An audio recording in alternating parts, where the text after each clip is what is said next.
students, welcome to Spring 2022. This is Dr. Mercado speaking, and I am super excited to have you in my class. Now, this is going to be course orientation part 1 video. I will be having 3 orientation videos.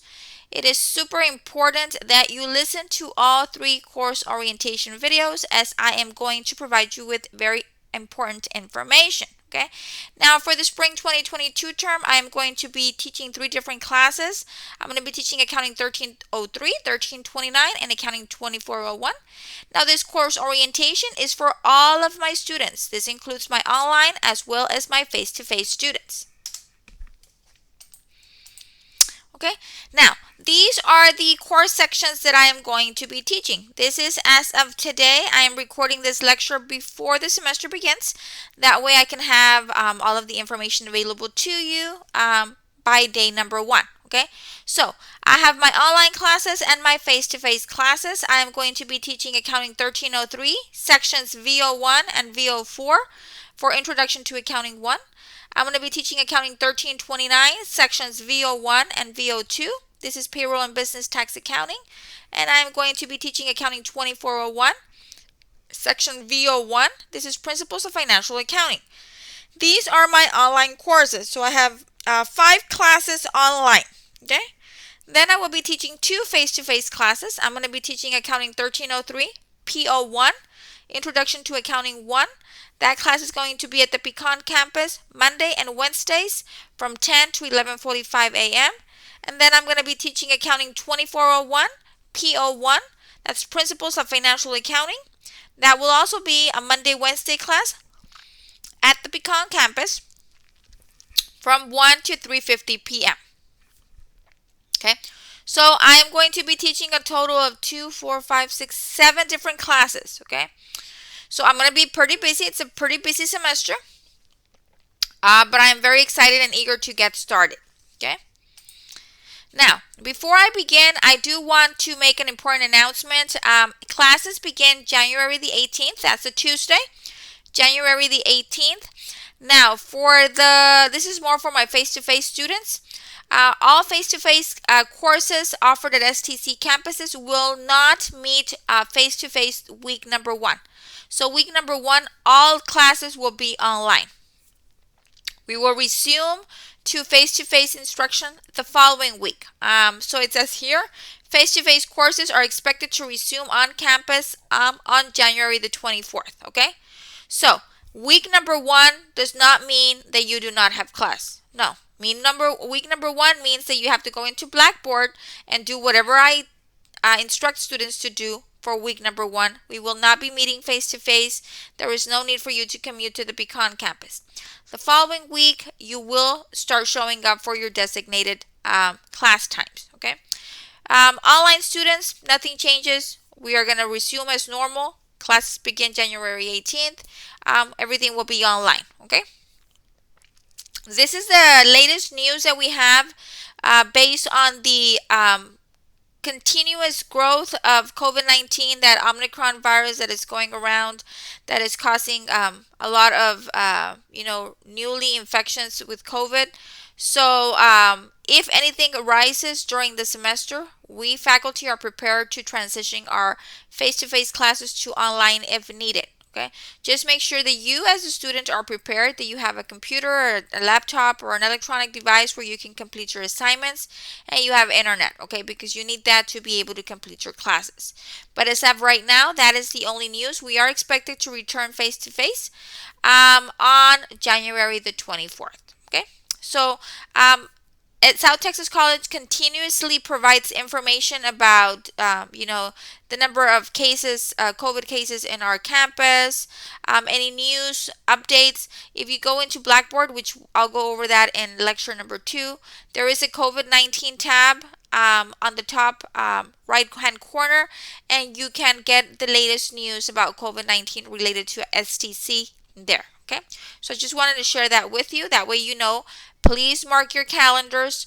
Classes start on January the 18th. If you are face-to-face, classes will start face-to-face on January the 24th, but you are still required to do all of your assignments from day number 1, which is January 18th, and that will be done in Blackboard. Okay? So, for my online classes, how are my classes going to work? It's up to the instructor how they want to do classes. Now, a lot of my colleagues do classes where they meet on a specified date or time, and they go over material, whatever the case might be. Okay. Now, what I've heard is students constantly saying, well, that time does not work for me. I'm at work or I'm busy. So I don't like to put a burden on a student for them to log in on a specific time or date. My classes are asynchronous. So what does that mean? Students do not attend class at a set time, but rather they access pre-recorded lectures and digital curriculum at the time of their choosing. So you do your work whenever you have time to do it, as long as it's within the allotted time frame. Okay? If you feel better working in the morning, if you want to wake up at 5 in the morning and do your homework, if you want to stay late and do your homework, that is up to you. Okay, there's preferences for each student based on their work schedules or their lives. If they have children, maybe you would want to work after you get you have dinner as a family, and then you want to get started on your assignments at 8, 9 p.m. That is up to you. My courses are structured to where you, the student, decides when to work on the assignment. Okay? So, this provides flexibility for my students. They get to choose, make their own schedule, and decide when to complete their assignments. Some cons about this is students feel like a sense of distance from these courses because there's really no live interaction. Okay, but I do want to emphasize that if you have questions, concerns, or anything of that nature, I do have office hours, and you are more than welcome to stop by. And if you have questions or concerns, feel free to either message myself or message your classmates to be able to, create an environment where you help each other out. Maybe create study groups with each other, and you can meet like online, virtually, and help each other out. I have nothing against you all forming study groups and helping each other out as long as you are learning and not copying. Okay? So, my courses are asynchronous. I give you a content folder every week. You have information in that content folder. You have lectures, you have assignments, you have everything. And you complete it when you have time during that week. Okay? Let me see, what else do I have? Okay, so this is the first orientation video. This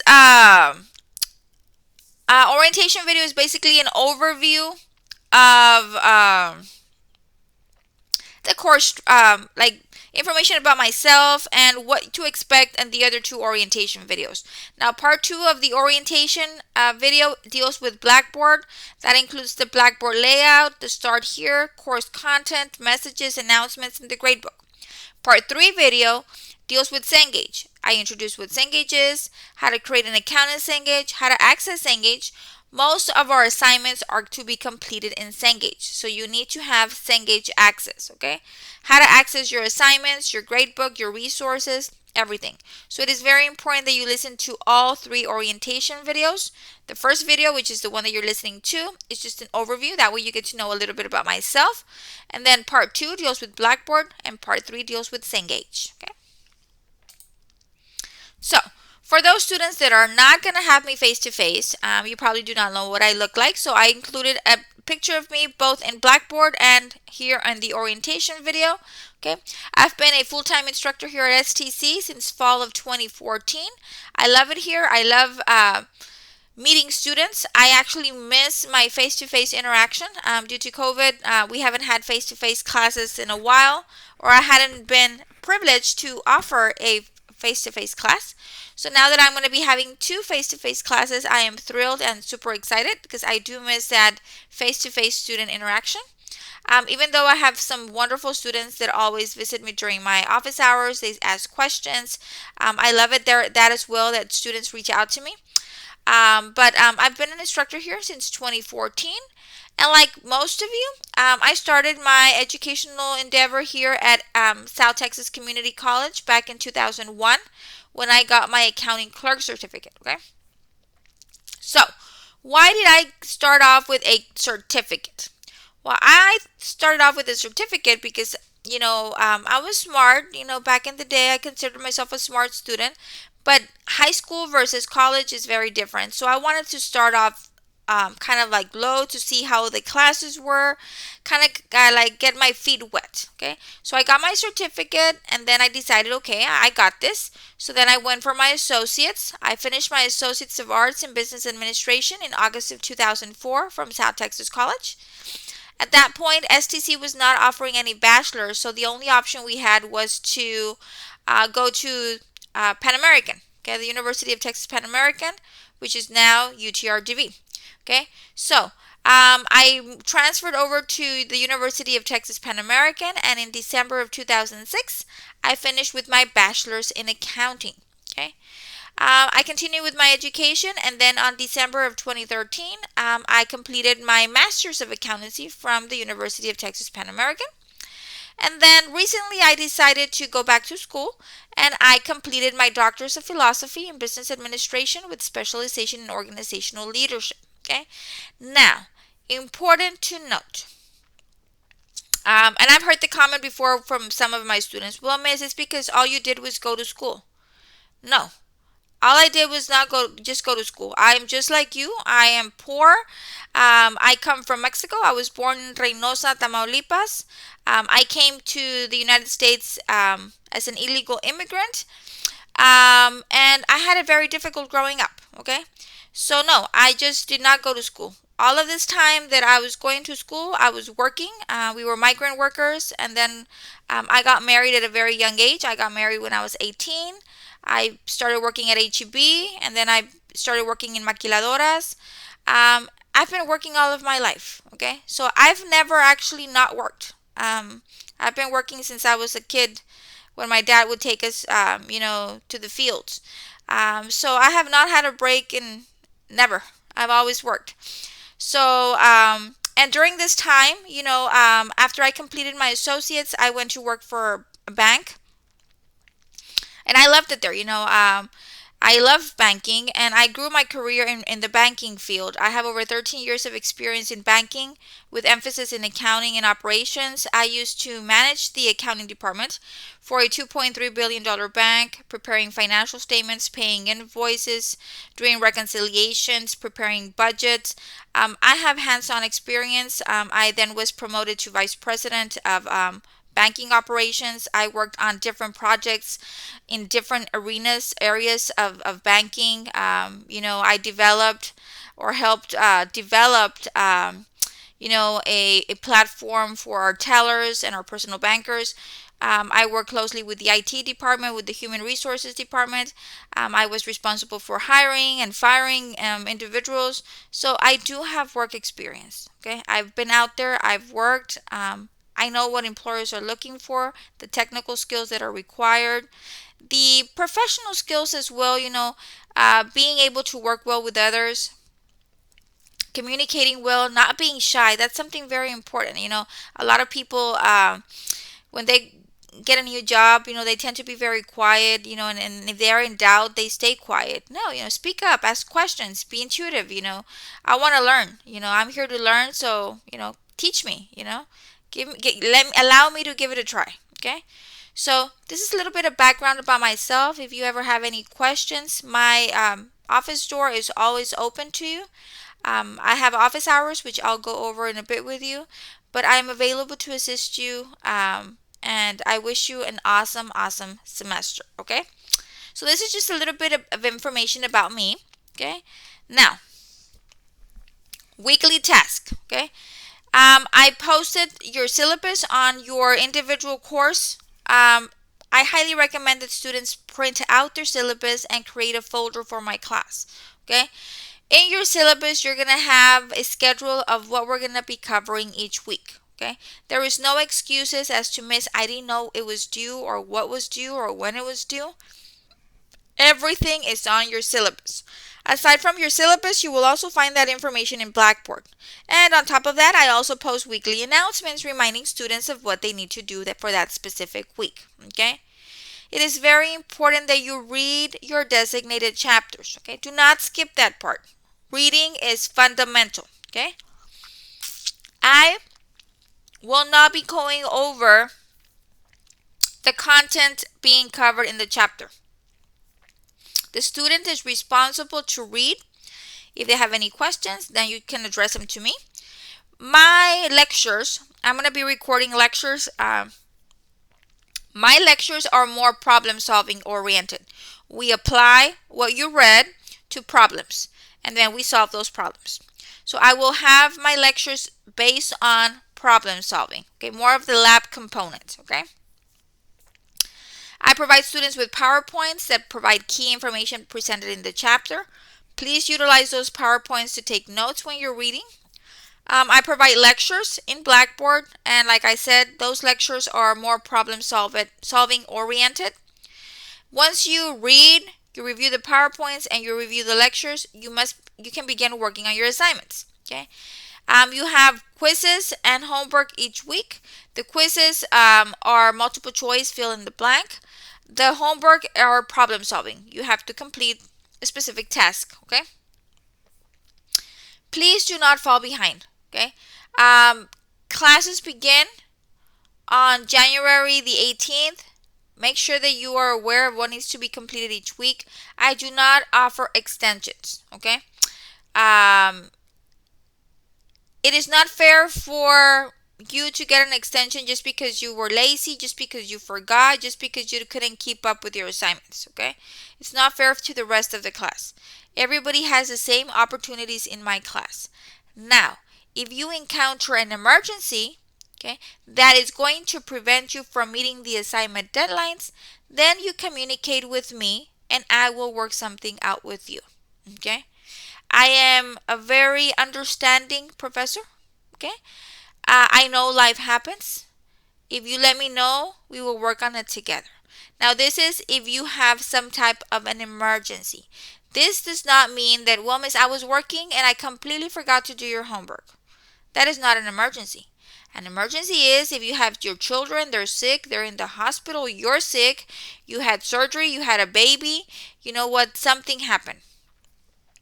If you foresee that you're not going to be able to work on an assignment on a specific week, for example, I've had students tell me, hey, miss, you know what, I'm deployed, I'm over here I've had a student that was in China. First of all, the time zone was completely off from mine, and he would tell me, well, I'm going to be on assignment these days. Okay, I understand. You're letting me know ahead of time. Either I would open the assignments later or I would open the assignments before so the student can meet the deadlines. Hey, miss, I'm going to have a baby. I'm going to get induced on this day. Okay, let me work with you. I understand. Okay, miss, I'm going to have surgery. I understand. Okay, miss, I was involved in a car accident. This is going on with me right now. I understand. Okay, now those are emergencies. Those are things that you cannot control. Okay, and I know about emergencies because I had it really tough. Let me share this with you. Back in 2020, okay, when the whole pandemic issue started, okay, even before the pandemic, I was having a difficult semester. That's spring 2020. My father was very sick. I was very close to my father. He was diagnosed with liver cirrhosis, resulting from all of the insulin that he would inject because he was diabetic. So during that spring semester, they diagnosed him with liver cirrhosis. They gave him a maximum of 6 months to live. Okay. So I knew my dad, life was coming to an end. So it was a lot of doctor's appointments. It was just a lot going back and forth. So I was very busy. I was staying at my dad's house to help take care of him. I know how it feels. Okay. So I was having a tough semester. Then COVID struck. If I recall correctly, it was around spring break. Because I remember after spring break, we didn't return to classes. We had to convert to online. So my father ended passing away in July of 2020 because of his sickness. So we buried him. And then the day after I buried my father, my mother-in-law had a heart attack and she died.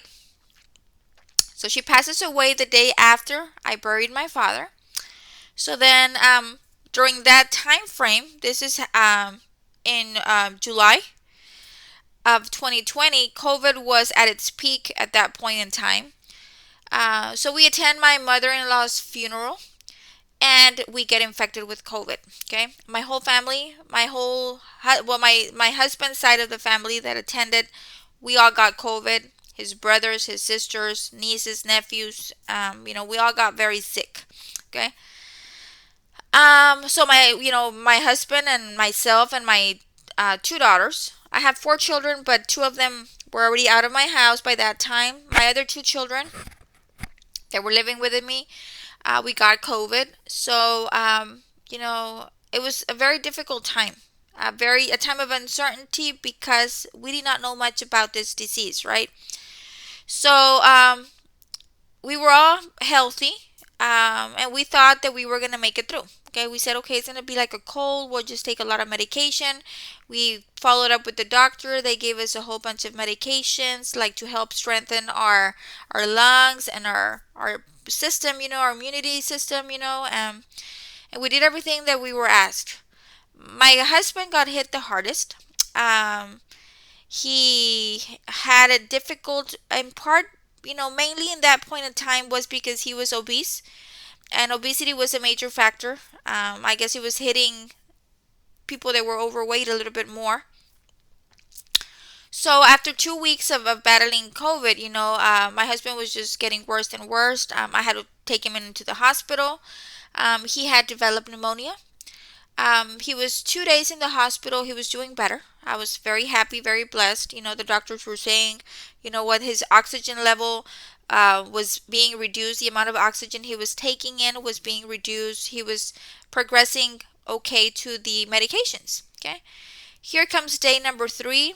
I get terrible news. My husband crashed. He couldn't breathe. He was intubated. He was intubated for one day. Okay, and that one day, his kidneys failed. They tried doing dialysis on him, and his body could not tolerate the dialysis. So he ended up passing away exactly 1 month after my father's death. Okay, so I lost my father, my mother-in-law, and my husband in a matter of a month. Okay, so do I know that emergencies happen? Yeah, I know. Okay, do I know that we get sick? I got COVID and I was sick for a good 4 months. I was in and out of cardiologists. COVID affected my heart, it affected my lungs, it affected a whole bunch of stuff. Okay. So I was in and out of doctor's appointments.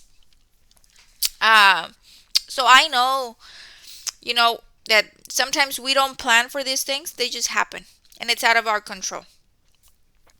And during this time, I was working on my PhD. I was about to complete my PhD.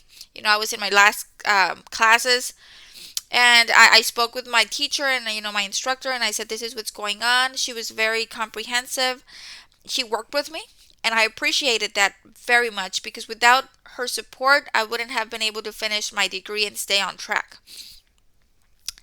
So, if things like that happen, where something out of your control is affecting your life, and you want to continue with my course, I am here to help you make it happen. Okay, just talk to me. Okay, so remember, weekly task: read your chapter, review your PowerPoints, listen to your lectures, and begin working on your assignments. And if you have questions, concerns, feel free to contact me. Okay, don't be shy. There is no incorrect question. I want you to feel comfortable with me. Okay, basically that's what I want. Okay, so questions. If you have any questions about the course, about anything, and I can be of assistance, please let me know. Okay, now the preferred method of communication is Blackboard messages, and the reason is I am teaching several classes, so sometimes students forget to put me their full name.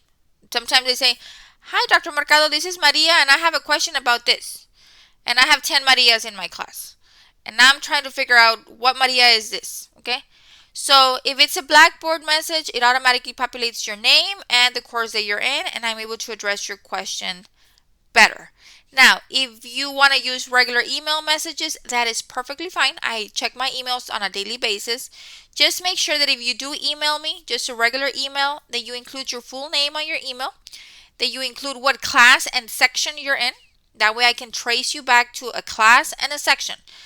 Make sure like, okay, I'm in Introduction to Accounting 1, section VO4. Okay, that way I can know what class you're in. Okay? And then put your question. If you have questions about your homework problems, please include the problem number. If you can, send me an image of it, and your attempted step-by-step solution. Okay? I want to know what you're doing step by step so I can provide guidance. Okay?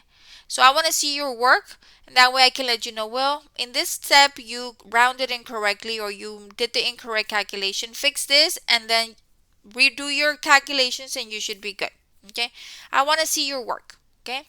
If you need to speak with me outside of my office hours, let me know. Send me a message. Hey, miss, I need to see you. Work. When can I see you or whatever, so we can schedule something that works for both of us. Okay?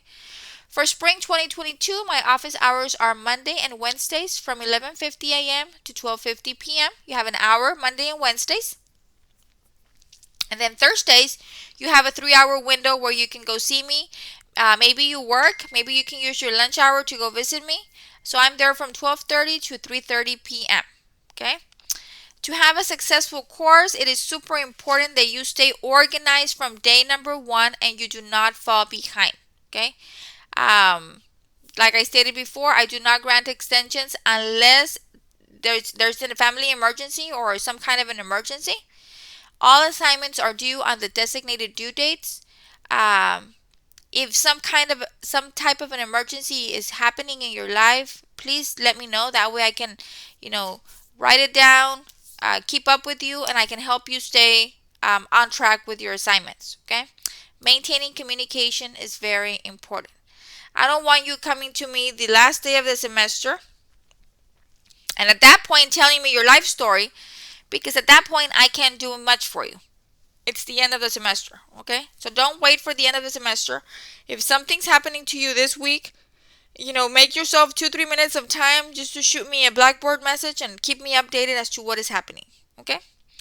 That way I can, work a plan out with you and figure out how are we going to get you back on track, okay?